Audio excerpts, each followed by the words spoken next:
Praise be to God, there is no other God except God. A lot of people, when they initially start to read the Quran, or during the early stages when they have read it a few times, they will sometimes be interested about a certain issue. And they will start to get this feeling that the Quran is unclear about those issues. And very often they assume that they are not able to understand it because of language barriers.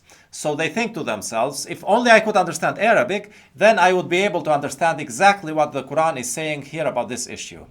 What they don't realize is that the perception of unclarity comes from the language barriers only in about 5% of the cases. But they are not aware of this, so they start to check different translations, and then they see that the translators have translated the same verse in so many different ways, and then this starts to be a sort of doubt for them. But again, the reality is that even when the translations are different, usually all of them are correct in that issue. They just capture a different aspect of that verse. For example, let's say that the Arabic Quran said, take your vehicle when you travel to faraway places. Now let's say that the Arabic language has the word vehicle, but the English language does not have it. Now, one translator will say, take your car if he is from US. The other translator might say, take your bike if he's from India. Or the other one might say, take the bus if he's from London. And all of them are right. Just because one translator said, take the bus, it does not exclude the other translator from being correct when they say, take the car. After all, the word vehicle includes buses and cars and motorbikes and trains and so on. So all of the translators are almost always right. But anyway, when the person doesn't understand the Arabic directly, it is easy for him or her to conclude that the uncertainty comes from the language barrier. But as I said, the language barrier is only about 5% of the cases of apparent unclarity. 95% of the apparent unclarity comes from other reasons. And the biggest one of them, about 40% of it, is intentional. And here is what I mean by that. In other books, which are not the Quran, you can find important information which are clear, or unimportant information which are not clear, or clear information which are not important, or unclear information which are important. All these combinations cannot happen in the Quran. The Quran is the only book in the world where everything which is clear is always important, and everything which is unclear is always unimportant.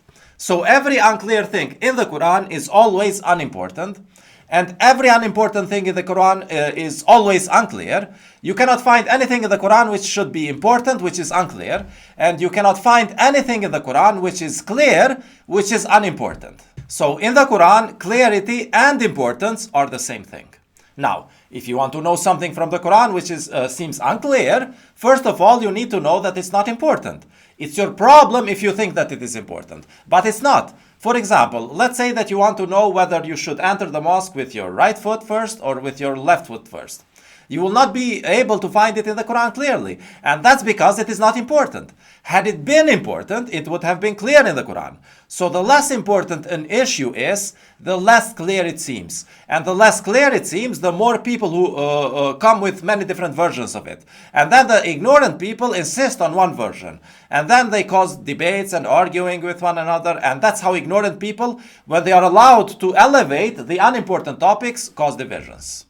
See, the difference between an ignorant submitter and a smart submitter is not the amount of information which they have, because even ignorant people can absorb as much information as smart people. However, the difference between ignorant submitters and wise submitters is that ignorant submitters don't know which information is important and which is not. So they consider all information as equally important. And they end up elevating the unimportant issues to the same level of importance as the important ones. And then they want to find the answer. Obviously, there are intentionally no clear answers to those questions in the Quran to tell us that it's not important. But they want to know. If you want to know, get a philosophy degree or whatever. We are not here to know. We are here to serve. Adam and Eve wanted to know, and they ate from the tree of knowledge, and look where it brought us. We are not here to know. We are here to serve God. And the knowledge comes as a byproduct. It's not our main aim. Our aim is to serve God. And knowledge is just a byproduct. All those who think that religion is about knowing, they rarely understand anything. The ones who are willing to serve, they get to know what the others wanted to know, and much more. Nothing will be left unexplained anyway. Those who want to know ask the questions, but those who want to serve get the answers. Nothing we need to know will be left unanswered anyway. I promise you that. Nothing which I needed to know so far has ever remained unanswered. But I was willing to serve first. So again, the apparent unclarity in the Quran is intentional to tell us which issues are unimportant. So again, only about 5% of the apparent unclarity comes from the language barriers, while about 40% of it is intentional to emphasize to us that a certain issue is unimportant. Now, another 30% of the apparent unclarity comes from our own sins. Here is how. For example, let's say that a general of an army sends you in a secret mission and tells you to go and send a bag to a certain soldier by tomorrow the latest. And he also gives you a letter and tells you that you will have there all the instructions you need to know in any circumstance you might find yourself in. Now, you don't quite do it like that, for example. You think that it's okay if you rest a little bit midway, and then when you go there, you're about 12 hours late. And that soldier is gone because you were late. Now, you check your letter with instructions and you don't find anything which tells you what to do now. Now you're really confused because you don't know if you should wait to see if the soldier might come back. Should you go further? Should you go back? None of that is answered in that letter, even though the general told you that you will have all the answers there. Well, the letter tells you all the answers if you follow the initial instructions of the general to reach there by tomorrow the latest. And in a similar way, when people commit sins, whether they did them yesterday, a month ago, a year ago, 10 years ago, or 20 years ago, those sins trap you in a situation for which you cannot find an answer in the Quran. And many people are stuck in a state of questioning for the rest of their lives, with questions like, until which date after conception does it count as abortion or not? You hear this question in the news, for example. Well, the instructions were not to commit adultery in the first place. So the fact that you don't find a clear answer for what counts as abortion or not is because of your own sins. So God made it unclear on purpose so that you will not find the clear answer until you atone for that sin. I mean, it is possible to know, but it is not directly clear. The way it works is that while you are in deep trouble seeking for an answer for such a situation, you are wasting your time and missing other opportunities, and as a result, you are indirectly paying for your sin. And when you pay for your sin, then you get the clear answer. In whatever way. Maybe after too many difficulties searching for it. Maybe I gave you already the answer, but you wouldn't meet me if you didn't go through those difficulties. So far I explained 3 causes of the apparent unclarity from the Quran. 40% is intentional to emphasize the unimportant issues. 30% comes from your own sins. 5% comes from language barriers. And that's 75%. But what about the other 25%? Well, 10% of the apparent unclarity in the Quran comes from the fact that people don't know the Bible. In many cases, we can see that the assumptions in the Quran are that we already knew the stories and the details from the Bible before reading the Quran. And I could give you hundreds of examples about this, but let me just give you one. For example, verse 38-41 in the Quran says, "Remember our servant Job. He called upon his Lord. The devil has afflicted me with hardship and pain." Now, if the person read the Quran for the first time, there's nothing to remember. Here the assumption is that you already know the story of Job from the Bible. And the Bible has a whole book which is titled Job. It tells you all the details you need about it. How Job lost all his family and all his wealth, and then how he went through an extremely deep spiritual experience of loss, and the devil was tempting him to curse God for that, and he almost did it, but he didn't. And then God restores him, and then doubles his wealth, and also doubles his family. Now, this is really quite a deep philosophical story in the Bible, and tells you all the thoughts of Job throughout that difficult time, and what he was thinking, and all the details, how he got his wealth back, and all those things. And the assumption in the Quran is that you already know that story from the Bible. The Quran now only says, just remember it, and just tells you the moral of that story in a couple of sentences. It only tells us the summary and the conclusion, just to remind us about what it supposes we already know. So this is where 10% of the apparent unclarity in the Quran comes from.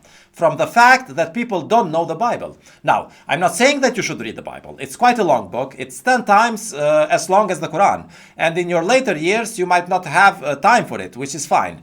I mean, in appearance, the Bible and the Quran don't look very different in length, but that's because the Bibles are printed with very small letters, while the Qurans are printed with larger letters and usually in two languages, which creates the impression that they might be of similar length. But in fact, the Bible has about 770,000 words, while the Quran only has about 77,000 words, 10 times less.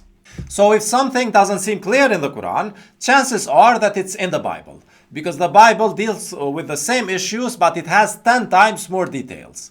However, the Bible is really practically too long for today's life, and it's not mandatory, especially because it's a book of the past. And we should not reach definite conclusions from it, because the circumstances have evolved from that past generation. And how that would be applicable in the new circumstances for our generation is in the Quran. But as a youngster, your parents should have exposed you to the Bible and the stories from the Bible at an age when you had time to learn stories. And then when you read the Quran as an adult, it would seem more clear. Another 5% of the apparent unclarity in the Quran comes from the fact that people are not exposed or intentionally ignore the Abrahamic tradition.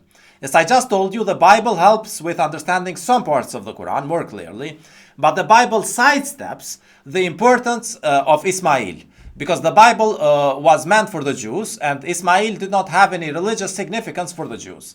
But his importance for us, the rest of the world, was to preserve the Abrahamic unwritten tradition, which goes through his descendants, who today are the Arabs. And knowing this tradition puts the Quranic verses in context of what already existed before the Quran.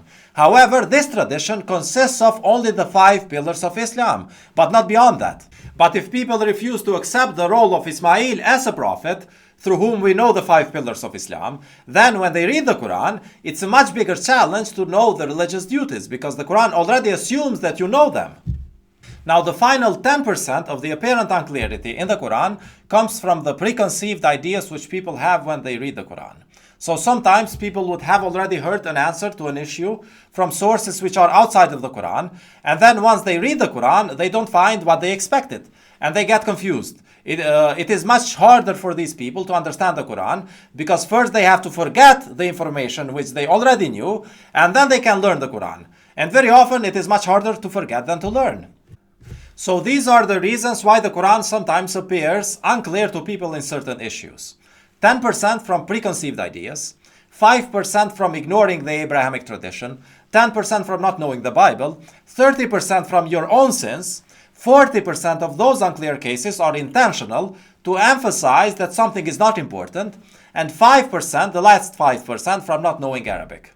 So if you know Arabic and you know the Bible and lived in the ancient times when you dealt only with important issues, never committed a sin, were taught the Abrahamic tradition by your parents, and people never confused you with their own ideas, then you really don't need my clarifications. However, the truth is that most of these are true for you, and most people, at least partially.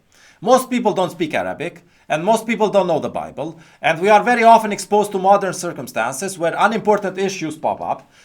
We have many sins from the past, and most of us were not taught the Abrahamic tradition as children. And there is so much fake information on internet.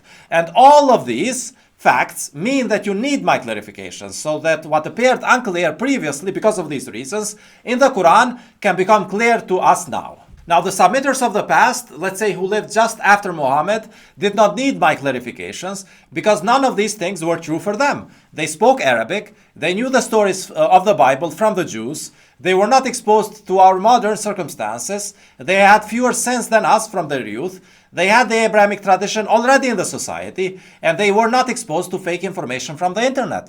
So they had no need for clarifications from the Quran. But we do, and I'm doing them. God willing, and you are part of this history, and God is our witness, and heaven is our destiny if we keep together on this same journey.